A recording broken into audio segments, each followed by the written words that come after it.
Assalamualaikum Bapak, ini atas nama Bapak siapa dan sebagai apa Bapak? Waalaikumsalam. Saya atas nama Bapak Mahmud. Pertama, Ketua Kelompok Tani Makmur Kelurahan Sekaran, Gunung Pati, Semarang. Yang kedua, pemilik P4S Cagak Dawa. P4S itu tempat pelatihan untuk anak-anak SMK, magang anak SMK, kadang dari perguruan tinggi penelitian di sini seperti itu. Juga profesi saya petani, peternak dan budidaya ikan.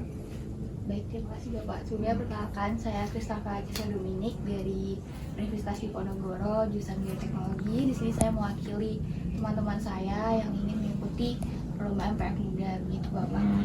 Pertama-tama, bolehkah saya tahu kira-kira di daerah sini itu kondisi lingkungannya seperti apa ya Bapak?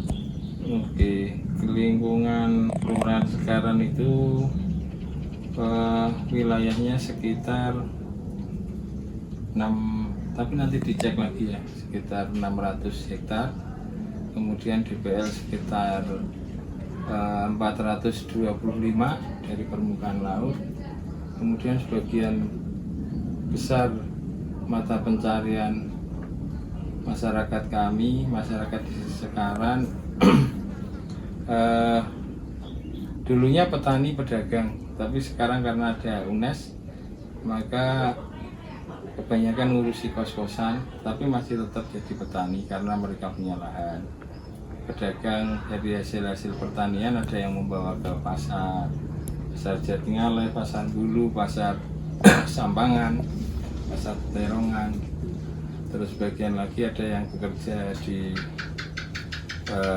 PNS ada, kemudian yang non formal ya dia di tukang, jadi pekerja tidak di sektor formal, informal. Kemudian kalau saya lihat di sekitar sini itu kan banyak kebun ya Bapak, terus ada banyak pohon pisang juga mayoritas. Nah itu apakah dimanfaatkan atau seperti apa Bapak? Di sini pisang buah dan pisang daun. Pisang daunnya, pisang kluthuk itu yang diambil daunnya untuk dijual ke pasar, itu untuk kebutuhan membuat lontong. Kemudian di rumah makan itu untuk alas piring dan lain-lain. Dan sebagian besar pisangnya yang dimanfaatkan adalah daunnya, itu pisang kluthuk, jadi buahnya tidak dimanfaatkan. Dan lain-lain belum bisa dimanfaatkan seperti batangnya juga belum. Itu pisang kluthuk sekitar 80% dari populasi pisang di Kelurahan Sekaran. Kemudian untuk kolam yang di Sekaran itu kira-kira bagaimana ya Bapak kondisinya? Kolam di Sekaran ya hanya untuk hobi dan sebagian untuk usaha pembesaran lele, nila, koi. Karena potensi air di sini karena kebanyakan untuk kebutuhan anak-anak kosnya, jadinya kolamnya kadang dikalahkan.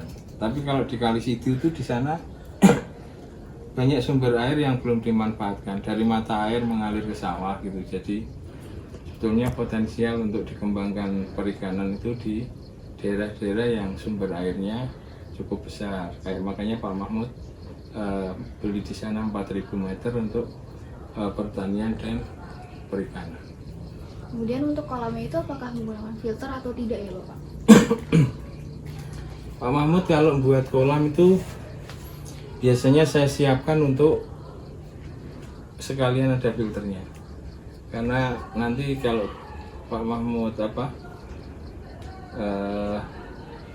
merawat atau memelihara ikan-ikan yang butuh oksigen kan perlu filter untuk sirkulasinya. Karena ada kolam-kolam yang tidak pakai filter untuk lele biasanya, tapi untuk ikan mas, ikan koi, ikan yang lain yang butuh oksigen yang besar, kita biasanya sudah menyiapkan chamber atau kotaan-kotaan untuk filter.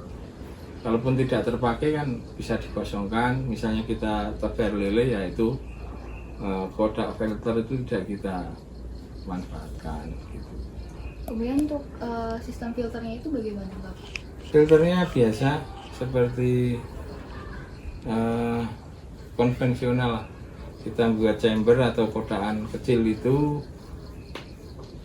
sebanyak 4 atau 5 kotak. Kemudian kotak pertama itu untuk ketinggian air, kotak kedua, ketiga untuk diisi bahan-bahan filter seperti biobol, batu andesit, jaring nelayan, kemudian kasa yang kasar, kasa yang halus, itu diisi ke kotak yang kedua. Kemudian sudah terakhir itu pada chamber keempat itu hanya untuk, karena sudah bersih ya, kemudian untuk pompanya di situ, nyedot masuk ke kolam lagi. Berarti itu nggak ada antimikrobanya ya? Ya biasanya kita hanya untuk nyaring itu aja, nyaring kotoran dari kotoran ikan, dari sampah yang masuk, daun-daun yang masuk ke kolam itu terfilter di dua kotak tadi. Kemudian itu kalau misalnya gitu kan pakai listrik ya Bapak, kira-kira Iya. itu keluar biaya berapa ya untuk pompanya? Itu pompanya sekitar berapa itu ya, 25 watt, jadi ya tidak terlalu besar.